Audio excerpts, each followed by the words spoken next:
All right. I know I lied to everybody. If you follow me on Twitter or Facebook, I wrote that we're going to be talking NBA next. Bluff. We're jumping into baseball. Big bluff. All right. Not many games happened last night. We had the Washington Nationals beat the Toronto Blue Jays 6-3. Good old Bryce Harper had a hell of a day of himself.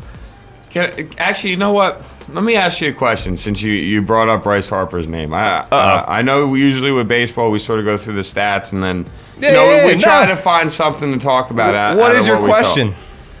Out of all the rookies that are playing, or maybe not even rookies, let's say just young guys ball that players. are sub. What's Bryce Harper? 19. 19. So let's say sub 23 years old. Okay. All right. So I know that number's not too big. Okay. Sub 23 years old. Is Bryce Harper the guy you would start your franchise with? No. So sub 23 years old, who out there would you rather start your MLB franchise with? Oh my God, bro. Now if this is a question you would like to do some time. I'd have to honestly think about that. Okay. But right now, off the top of my dome. Well, actually, you know what? Give me top of your dome, but don't get into it, because what I'll do is I'll write this down, and after the show, I'll remind you, and then maybe by the end of the week, we'll pick a day, and you can tell me, and we'll give you a little platform to tell us. Off the top of my dome, I actually really like that. That's a good question. Off the top of my dome, though, wow. Just trying to think who's under 23, though, real quick. That's what I mean. I figured I didn't want to go too young, but I didn't want to, make the gap. Right now, only because I think this kid's going to be a superstar. I'm going to say Mike Trout from the Los Angeles Angels. I think he's going to be a superstar in this league. Yeah? Yeah. All right. So why don't we do that for maybe like Thursday or Friday? All right. I'll give you a little time to look into it. Because at the same time, I would probably go Strasburg as well. Because if I'm going to put a team around somebody, I'm going to build up the pitching. You want your ace, yeah. Oh, I need the ace. So maybe Strasburg might be the way to go. But even Giancarlo Stanton, I mean, he's a freaking monster. He could hit a ball 500 feet. There's a couple people I'd have to pick and choose from. So let me get back to you on that. That's a good question. So we're gonna... Right now it is Mike Trout, though. I would pick Mike Trout over Bryce Harper. Boom. Oh, so I was a little off real quick. Twitter just put this up. I said 1.43 goal against average for Jonathan Quick through the, his 16-4 record. Yeah. My apologies. A 141 goals against average. You better be sorry, bro. I was off by 0.02. Jonathan Quick will never come on Sports Zone because you got that stat wrong. I messed it all up. All right. So anyway. So, like I said, I took us a little off topic. It's all gravy, baby. No worries. That's why we jump back on it. Back on it. Washington Nationals beat the Toronto Blue Jays 6-3. Bryce Harper went 3 for 4, 2 runs with an RBI. Yes, and then we had the Red Sox taking on the Miami Marlins. It was Josh Beckett versus Josh Johnson.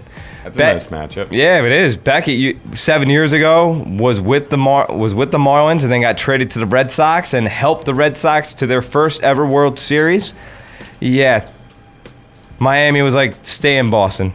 They beat. We don't need you anymore. We don't need you anymore. They beat the Red Sox 4-1. Red Sox have now lost 4 straight games. And I forgot to write down the Dodger game. To be honest, it's all good. Totally forgot about the Dodger game. But I think the Dodgers won. To be honest, and then the New York Yankees played the Atlanta Braves last night. They won. Blanked them 3-0, baby, as Ivan Nova pitched 7 strong innings, holding the Braves to just 5 hits. All were singles. He's now 8-2 on the year, which ties the AL lead with wins. The Yankees are just dominating National League, baby. Wow. Real quick. What up? Dodgers lose 3-2. There you go. I saw them giving up a run in the top of the 9th. Bro, I thought that they were up 2-1 the whole game, and I turned it off in the 8th. That's why I was like, I assume they won. I think your boy Trout had a bit. I know he hit a home run. Yeah, Mike Trout hit a home run. Oh, he did it before the 9th? Yeah, he did it before the 9th. I don't know who scored in the 9th.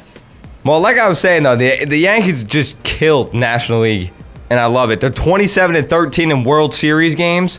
And since the inaugural interleague play back in 1997, the New York Yankees are 162-109 all-time in interleague play, which is first all-time, baby. That's dirty. That is dirty. The Yankees scored in each of the first 3 innings. Cano went 2 for 4 and got things started by singling home A-Rod in the first. Top of the second, Raul, you're so freaking cool. Ibanez hits a solo home run to make it 2-0. And then in the third inning, Atlanta starting pitcher Randall Delgado threw a wild pitch with the bases loaded, and that scored A-Rod. Big shout out to Nick Swisher, Mr. Nick Swishalicious. He had a gangster ass play in the 4th inning yesterday, robbing Brian McCann of a home run, leaping up. White man got jumps, all right? White man can jump. Some of us can. Some of us can. He can, and he actually referenced that yesterday during the postgame. He had a big joke about it. It was pretty funny. Yankees play the Atlanta Braves yet again tonight. It's CC Sabathia versus Mike Minor. The Mets were off yesterday. They play today. It's Chris Young versus Alex Cobb. A couple little notes. Brett Gardner, he's had a setback with his shoulder. Right now they're expecting him maybe July, but I'm hearing possible surgery on his shoulder and could be season-ending surgery. Let's really hope not, but he's already had a couple setbacks.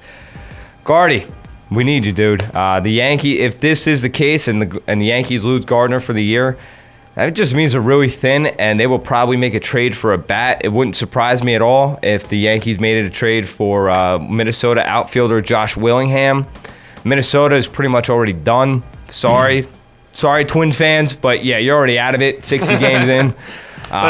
We can wrap it up for you guys. But in all honesty, the Yankees are very thin now. Without Gardner, you're going to expose Raul Ibanez to playing every single day. And I understand he's already got 10 home runs, and I love saying that Raul, you're so cool. It's fun. It's a lot of fun, but let's be realistic. Without depth, you're not going to win a championship. And I'm thinking Willingham is going to be a Yankee eventually. Also, David Robertson should be back within, I think, by this week. He's coming back from an oblique injury. He's rehabbing. He should be back this week.